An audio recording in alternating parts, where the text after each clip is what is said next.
El Señor esté con ustedes. Y con su espíritu. Lectura del Santo Evangelio según San Lucas. Gloria a ti, Señor.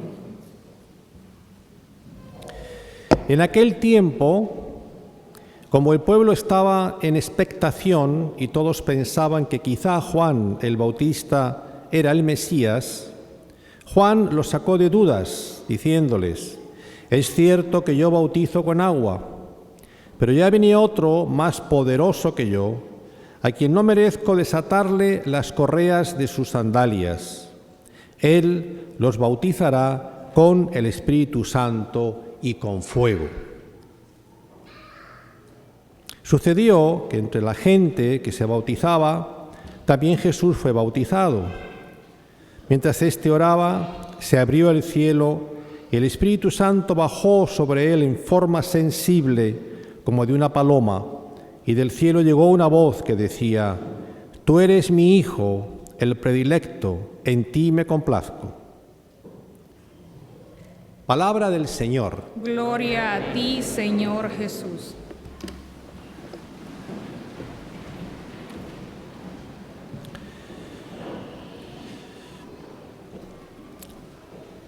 Hay dos preguntas que nos solemos hacer o nos suelen hacer y quizá nos resulta difícil de responder de forma inmediata, y es: si todos somos hijos de Dios, ¿por qué la Iglesia insiste en llamarnos hijos de Dios cuando se ha recibido el bautismo, que los demás no lo son? Y la otra pregunta es si el bautismo es para perdonar los pecados, ¿por qué Jesús se bautizó? Si Jesús es Dios, ¿acaso estamos diciendo que él tenía pecado? Es obvio que ahora mismo las preguntas no las podemos responder de forma que quizás sea de todo satisfactoria, pero déjenme que, por lo menos por las consecuencias del sacramento que hoy estamos exaltando, dado que celebramos la fiesta del bautismo del Señor, intentemos abrazar ambas. Lo primero es que el bautismo que practicaba Juan, que no lo hizo desde que era chiquitito, sino que después de su proceso de formación, era un bautismo penitencial que marcaba el deseo del penitente de reconciliarse con Dios. Es decir, no se podía hacer más que eso, y era mucho. Es como si hacemos una comparación y decimos: el sacrificio que se hacía en la antigua alianza de los animales era una forma de expresar el arrepentimiento por los pecados, pero esos sacrificios no podían ni mucho menos satisfacer el efecto, es decir, no reconciliaban plenamente a la persona con Dios. Por eso hacía falta que Cristo hiciera su propio sacrificio. Entonces Juan expresa con su bautismo de penitencia esa manifestación de la persona en querer ser perdonado. Entonces, cuando llega Jesús y aparece entre la gente, no tuvo un bautismo privado, como a veces queremos nosotros pensando que eso es mucho más importante. Un bautismo privado, nada más mi familia y yo. Jesús estaba ahí con todos, no había privacidad, porque es una manifestación de gracia para toda la comunidad de creyentes o los que van a creer. Entonces Jesús aparece ahí a bautizarse, no porque él tenga pecado, sino porque nos está diciendo algo muy importante. Primero, él va a completar ese bautismo y con él va a santificar las aguas que van a partir de ahí a ser el factor del bautismo que nos lava del pecado. Pero es que además le faltaba algo al bautismo de Juan, y era la unción del Espíritu. No lo podía hacer eso Juan, Jesús sí. Entonces, cuando aparece en el texto de hoy esta imagen en que Jesús, después del bautismo, aparece ungido con el Espíritu, está añadiendo al bautismo de penitencia un hecho que es formidable, y es que en ese momento es cuando la persona queda incorporada a ese pueblo que va a ser testigo de la salvación. Y quiero aquí A ver si les puedo explicar esto. El bautismo no solo es el perdón de los pecados, si es un niño el pecado original, sino que es devolver a la persona la visión espiritual que perdió por el pecado original. Cuando se comete el pecado, se dice en el texto bíblico que el cielo se cerró. Cuando llega Jesús con su plan de salvación, lo primero que hace Él en su vida pública es abrirnos el cielo otra vez. Quedará consumado con todo lo que es su vida de predicación, sacrificio, ofrenda de su vida y resurrección. Pero hacía falta algo, y era abrir otra vez el cielo. Claro, estamos hablando de algo, si ustedes quieren, que es escenográfico. El aspecto personal es que esa venda que va a quedar puesta en el espíritu y que no nos permite ver a Dios de forma directa, es la que se va a remover con el bautismo. Les pongo un ejemplo. Ustedes saben que esto es el teléfono que todos tenemos, seguramente tenemos todos el teléfono y algunos tenemos hasta, quizá tienen dos. Bueno, sin el teléfono yo puedo hablar, puedo comunicarme con las personas, puedo incluso hacerme notar por medio de mensajeros, pero yo directamente no puedo comunicarme con gente que está, por ejemplo, en el Bronx, ni siquiera en otro país. Si tengo el teléfono, sí, puedo comunicarme.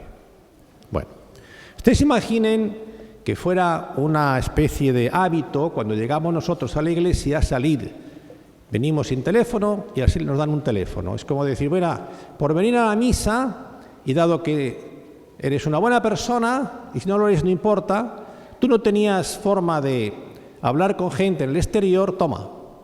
Con esto vas a poder hablar con tu papá o tu mamá que están en otro país. Entonces eres muy contento de aquí, porque digo, caramba, qué bien, muchas gracias, con esto ya puedo yo comunicarme con la gente. Bueno, esto que es una forma muy sencilla, y si ustedes quieren muy torpe, de explicar cómo salgo yo de mis límites para llegar a un ámbito más lejano, es lo que pasa con el bautismo.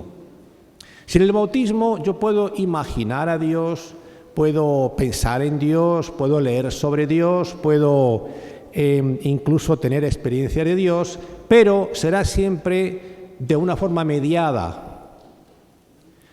Si tengo el bautismo, yo directamente recobro la visión del Espíritu y en consecuencia puedo con la madurez tener experiencia de Dios. Esto no es una teoría, esto es así. Cuando Cristo es bautizado y el Espíritu le unge, está mostrando lo que en cada persona ocurre cuando es bautizado. El Espíritu también unge a la persona. Y el bautismo, al lavarle el pecado original, porque ya Jesús ha santificado el agua, quedamos otra vez habilitados para tener visión espiritual.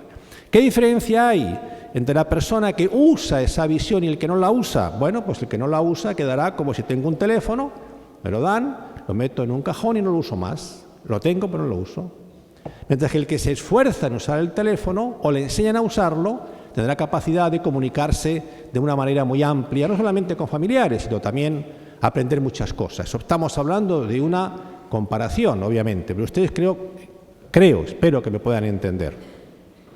Cuando yo vengo a la iglesia como papá o mamá o padrino o madrina a traer a un niño o a apoyar el bautizo, yo estoy convencido de que se va a producir el milagro de la incorporación del niño a ese cuerpo que es Jesús, que es la iglesia, que le va a quedar restaurada la visión espiritual y saldrá de aquí como persona nueva. Y enfatizo esto porque en ocasiones nosotros no dudamos de que el pan y el vino que estamos consagrando, después de la consagración, no son más pan y vino, son una nueva realidad. El pan es el cuerpo de Cristo, el vino es la sangre de Cristo. Lo que yo haga antes de la consagración con ese pan y ese vino no tiene ninguna consecuencia moral. Lo puedo tirar, pisar, derramar. Pero si lo hago después de que está consagrado, estoy cometiendo un pecado muy grave, porque eso ya no es pan y es vino, eso es Dios. Y Dios queda, en el caso de que yo haga un uso inadecuado de esas especies, Dios queda ofendido. Es un pecado grave. Eso lo sabemos muy bien, todos lo aceptamos. Estamos aquí por eso, para recibir la Eucaristía y si no podemos para expresar nuestra adoración. Lo que no vemos tan claro es que cuando la persona sale bautizada también es una nueva realidad. Porque vino sin recursos para ver a Dios y sale con el recurso restaurado. Pero ¿qué ocurre? Que si yo, responsable de ese niño, después de haber hecho esa ceremonia, no acompaño su crecimiento con mi propia experiencia de visión de espíritu, esa gracia se va deteriorando. Y puede ser que hasta el niño, cuando sea adulto, la ignore por completo y no la use. Es como si yo voy con mi teléfono muy contento a mi casa, que no lo sé usar. Cuando llego allá, en vez de enseñarme a usarlo, el que me recibe lo pisa y lo tira. Pues me quedo sin teléfono.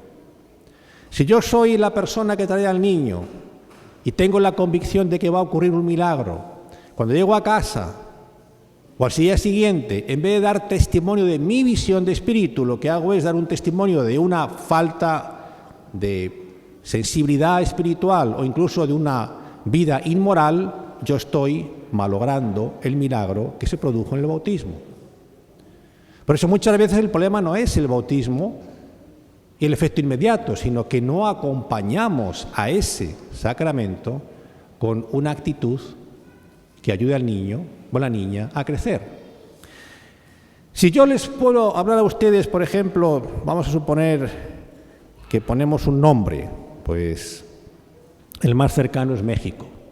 Y yo hablo de México. Yo voy a hablar de México porque he leído alguna noticia, porque he visto algún programa, porque me han enviado algún vídeo, he memorizado algunas palabras, algunas imágenes, alguna comida.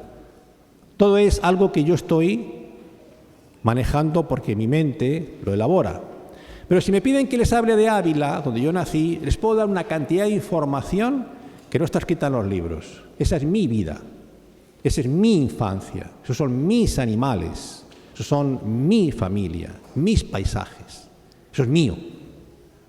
Cuando hablamos de la visión espiritual, esa que tenemos que compartir con los niños, no es la que alguien me puede contar porque tuvo no sé qué experiencia revelatoria en la India, sino que yo, ya bautizado, consciente de la gracia que he recibido, la elaboro, la desarrollo, la maduro.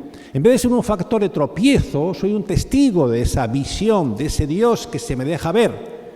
Eso es lo que yo comparto con el niño o la niña que se viene a bautizar. Esa es la comunidad de creyentes. Cuando una persona se compromete a ser padrino o madrina, no es una cuestión social, es algo muy serio. Es la manera como la Iglesia está atesorando esa, si usted quiere, primera catequesis de evangelización. No vengo aquí porque la madrina es amiga de la mamá o el padrino es un viejo amigo de mi abuelo, sino que realmente hay un designio, una misión. Yo asumo eso. Por eso vengo al seminario para formarme. Me da una serie de referencias para que profundice, porque lo que voy a hacer no solamente es acompañar a una familia, que tengo que más que nunca ser consciente de mi propia visión espiritual, no la que voy aprendiendo por ahí porque alguien me manda noticias más o menos emotivas, mi propia visión de Dios que se me restauró con mi bautismo. Fruto de eso voy a acompañar el crecimiento espiritual de la criatura a la que acompaño hoy. Es que tengo una distancia de ellos física, porque yo vine de Colorado. Mi oración tiene un poder enorme desde mi propia visión espiritual que voy atesorando en mi propia oración, mi propia lectura del texto, en mi propio sacrificio para que ese niño que fue llevado allí por los papás, yo estaba allí entre todos, tenga también noticia de Dios. Así funciona esto. ¿Qué ocurre cuando nosotros, por algún motivo u otro, en vez de enfatizar nuestra vida en el espíritu, lo que hacemos es pasar el tiempo?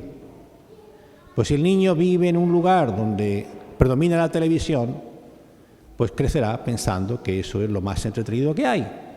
Pero si el niño ve a su papá, a su mamá, el uso regular del texto sagrado, la oración en familia, unas maneras que son de mutuo apoyo, una forma de expresar entre los miembros de la familia respeto e incluso compartir aquello que es el buen juicio, la discreción, las virtudes, es el fruto del bautismo. Y el niño crece con otra idea de lo que es la vida familiar y Dios en ella.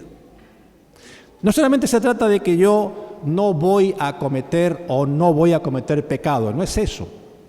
Créanme que la vida cristiana no se resuelve en un no pecar. Eso es muy poco, eso es muy pobre. Eso es como si me dijeran, bueno, pues yo y mi esposa estamos bien, nunca nos ofendemos, nada más.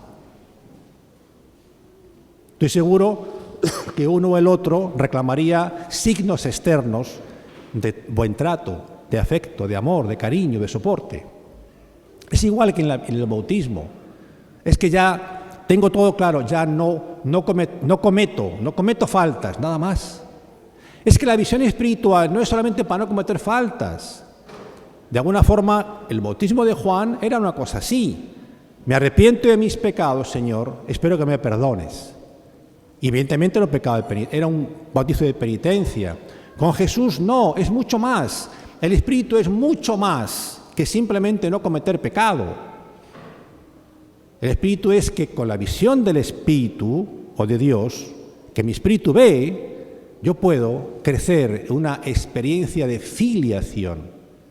Ya no soy uno más, soy un testigo, soy un hijo.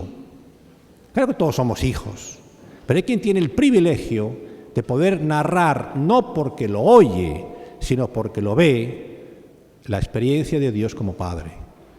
Por eso decimos que somos hijos de Dios con el bautismo. ¿Y los demás qué? En la medida en que yo les llevo mi experiencia de Dios, ellos también tendrán noticia del Dios Padre. Pero si yo me hago a su forma de vida, porque me parece más cool, evidentemente perderán la oportunidad ellos de saber que Dios es Padre, que no lo saben. Y yo perderé mi condición filial, al menos en la práctica. Vean, muchas veces todo esto no es cuestión de discutir teológicamente, sino de la vida práctica. De hecho, cuando las personas se aman, no estudian psicología, se aman, punto. Luego quizás estudien psicología para ver cómo resuelven problemas. Pero en principio lo que les une es el amor, no una carrera de psicología o sociología. El bautismo es un sacramento que nos abre las puertas a una enorme cantidad de aplicaciones en la vida espiritual. Igual que aquí el teléfono me abre aplicaciones para tantas cosas. Cuando me bautizan, a mí se me abre un mundo nuevo. Porque luego vendrá la confesión, también vendrá la confirmación, también la Eucaristía. Si estoy enfermo me van a ungir, quizá me consagre sacerdote, tal vez me case y haga de mi vida con mi esposa una iglesia doméstica. Todo eso que son aplicaciones que voy encontrando parten de un hecho fundamental, que recibo el bautismo de Jesús, que tiene de Juan lo penitencial y de él la unción espiritual. Yo les pido a ustedes que hoy, en algún momento, aunque sea un ratito, y si en familia mejor, y si no, pues solos, que hagamos ese acto en el cual yo le expreso a Dios ese sentimiento de gratitud, porque aunque yo no haya usado la visión espiritual, o al menos conscientemente, el Espíritu late en mí, porque yo puedo distanciarme de Dios, pero Dios nunca se distancia de nosotros, jamás. Y si con el bautismo nos constituye como hijos, en tanto que podemos ser testigos de su paternidad, Él mantiene su presencia en nuestro espíritu, la mantiene. Y que tengamos ese momento de decir, realmente, el hecho de ser bautizado no es una casualidad o una cuestión cultural, soy un privilegiado. Soy un privilegiado. Dios me expresa de una manera explícita, en el momento del bautismo, la misma ternura que leemos en el texto de hoy. Tú eres mi hijo amado, tú eres mi hija amada. No eres la hija, no eres el hijo, pero también eres mi hijo amado, porque a partir de aquí en ti se va a revelar esto que yo soy por toda cuanta persona existe, que es mi carisma paternal. Yo les invito a que hoy, vamos a hacer ahora la renovación de nuestros votos bautismales. Ahora vamos a hacer lo mismo que se pronuncia cuando tenemos un bautizo, para que hagamos de este momento de la profesión de fe algo más personal. Sepan que es personal, no es nosotros, es yo. Y el objetivo es que en este momento quedemos realmente agradecidos a Dios. Voy a renovar mis promesas bautismales, pero no solamente las renuevo ahora, sino que si me faltaba el vivir de acuerdo a ellas, hoy, celebrando la fiesta del bautismo del Señor, y con la gratitud enorme que significa el saberme bendecido de forma muy especial por Dios, llegue a mi casa y ya caminando viva auténticamente mi dignidad filial. Yo también soy hijo de Dios. ¿Y saben qué? Con la gracia que el bautismo me da, lo puedo ver. Vamos a continuar la misa.